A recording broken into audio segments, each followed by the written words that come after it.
Bude is a small seaside town on the north coast of Cornwall in England. It's a little underrated compared to some of the more famous places in Cornwall, so in this video I'm going to show you why you really should consider to visit this wonderful place.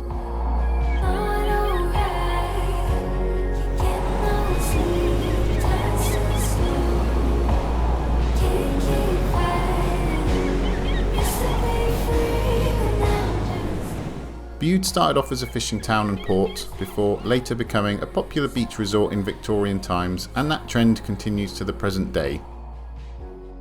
In the old days Bude had a railway station, but this was shut in the 1960s. So nowadays you will either need to drive or take a bus. Your best bet here is the number 6 from Oakhampton, which takes about an hour. I chose to drive and used one of the many large car parks in the town, all of which require paying for, but at least they are close to everything. The town has a population of about 7,000 and is a small and compact place, making it easy to walk everywhere. It has a nice selection of shops and places to eat, so it's worth spending a little time to have a mooch around and get yourself a Cornish pasty or some other treat. It's especially nice to walk along the banks of the River Neat or Strat, which is very pleasant in the evenings with its lights reflecting in the water. Running somewhat parallel to the river is a historic Bude Canal, which is another very nice place to meander around and explore. Both river and canal and most of the street do of course lead to the main attraction of the town, which is its wonderful coastline and beaches. The main beach is Summerleaze Beach, which will either be enormous or tiny depending on the tide. The tidal change here seems very big and will eventually cover most of the beach. Overall, this beach is stunning, even if you visit off season like I did. I had a mixture of dramatic weather while I was here, which made it all the more epic. To one side and tucked into the rocks is an old sea pool, which was opened in 1930. When the tide is out, the water remains inside, making it a nice spot to splash about. However, during my visit the pool was being battered by waves and wind.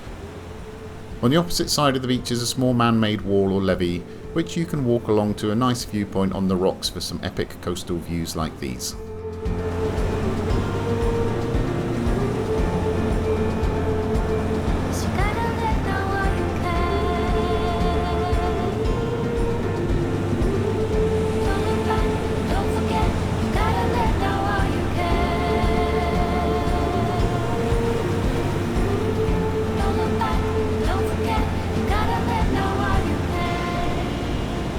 On the other side is another small beach with plenty of rocks to explore, which also looks lovely.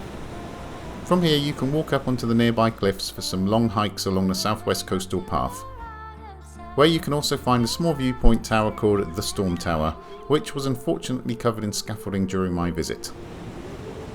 However, it was still worth coming up as the views were amazing, especially with the sea pink flowers lining the cliff edges, which made for great photos and time lapses just like these.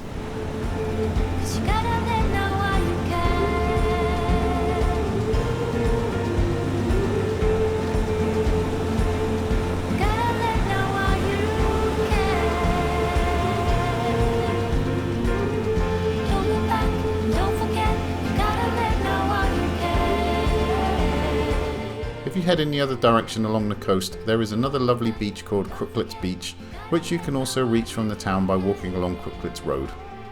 This beach is more like a mini resort with its own parking, cafes and rows of historic sea huts. The sea huts look very charming with their variety of colours and make an excellent photo subject, even with the ferocious Atlantic weather and high winds battering them.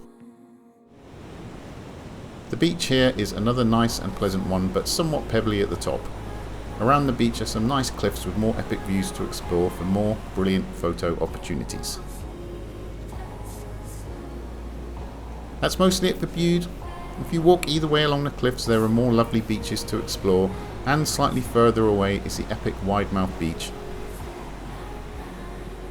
Beyond that are more famous places like Boscastle or Tintagel, all of which could easily be visited as a day trip from Bude, so why not consider staying here a little longer and making the most of the place and its surroundings. Thanks for watching and cheerio!